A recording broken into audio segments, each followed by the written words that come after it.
watching Friday Girl TV. Right now, I'm standing outside of Sip Coffee House. It's so cute and quaint, right in the Lindbergh area. We're gonna go inside and talk about one of my first loves, music. As many of you may know, I'm a blogger for Skirt Magazine, as well as a web show host, but I'm also a singer and a songwriter, one half of the group Slick and Rose. We're going to talk about our new project, Ambitious Intellectuals, and I'm going to introduce you to my best friend and singing partner, Nikki Slick. Stay tuned, you're watching Friday Girl. This is Atlanta, a bustling southern metropolis filled with possibilities. I'm October Rose, singer, songwriter, blogger, and your personal guide to the city I call home. Join me as I discover what life has to offer women as we strive to be a success in love, life, and business. So get ready for a wild ride. I'm October Rose, your Friday girl.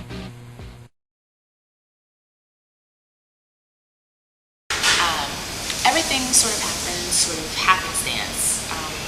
I moved to Atlanta to pursue a singing career and have been here for a while. A friend of mine knew of a band called Black Diamond, that was performing around some places, and they had different singers sitting in.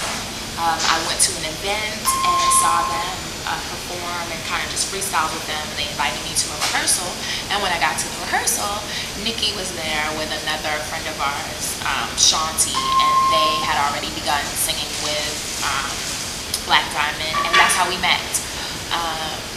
Before we were Slick and Rose, we were a threesome, and we sang together, a trio rather, and we sang it together under the name Manifest. And once that group broke up, Nikki and I still became friends with singing background, and that sort of organically grew into us becoming a duo called Slick and Rose, as she was singing under the name Nikki Slick and I was singing under the name Sabrina Rose, and that's how it, ta-da, came together. There you have it.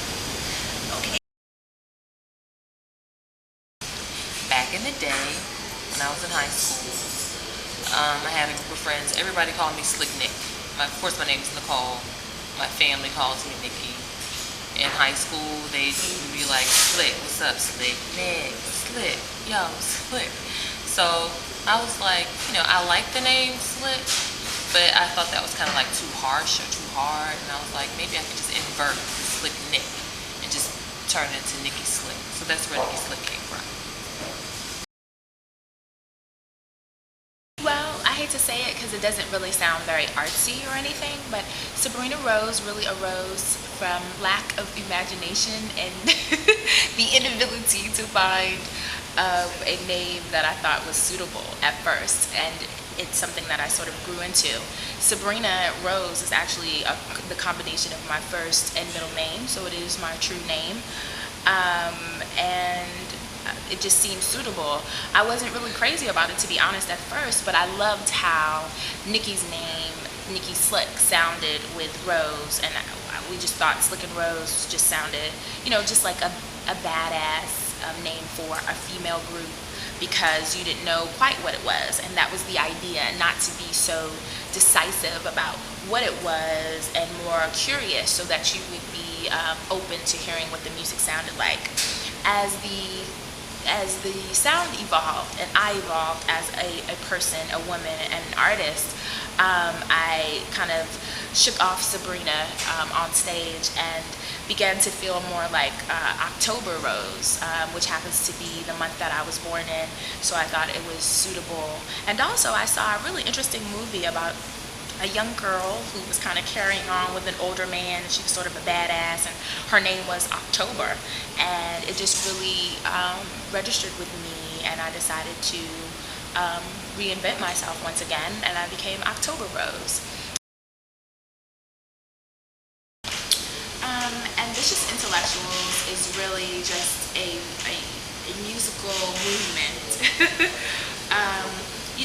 about women, and really just about being strong And struggles and triumphs. and both personal growth and it's a really fun album for us too. The subject matter, although it sounds very serious, is done in a very light and sassy way.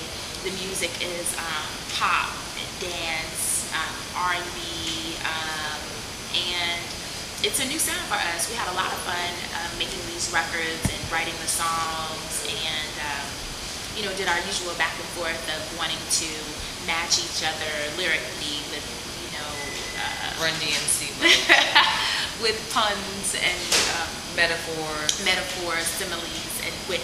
And we had a very great time. We worked with some phenomenal producers, Tech, the Entire Civilization, Paul, Trey, Quentin. We also worked with Sweatbox, which has been instrumental in just doing everything from engineering to recording for us, giving their feedback on how to shape the album. Ricardo, Dia, and Calvin are some, just great people and friends, and really helped us to grow and mature into this sound. Right. And then, of course, and their music really pushed us lyrically. It really did. It brought out some of our lyrics on this album are a lot stronger, than the first album and the mixtape. I feel we've grown a lot lyrically as well, and vocally too. I would say that I agree. vocally, the execution is something to be proud of. We definitely wanted to stretch ourselves in our vocal prowess. Right. We played around with tone a lot. Yes, and color. And colors, a lot of browns and greens. We had a great time. And we also worked with who we lovingly and affectionately call Kufra Francis, who produced the title track, Ambitious Intellectuals, which is beautiful and sounds just amazing, and we're very excited about that. And then, of course, it's all topped off with someone who was sort of the genesis of this project, which is Matt Boykin, who really introduced us to another side of ourselves creatively. We weren't even aware that we were going to go there. Yeah, but it was like finding yourself through someone else's music, and the connection, that sort of connection cannot be, made up or... it was very organic. It was an organic moment, and really, really just great. And so it was just sort of those things. We love the Gap. That's a place that we've shopped over the years and continue to shop, and we thought it would be cool, so we just sort of entered it, and it was free. So. And we won a pair of jeans. The Yeah. whole band did.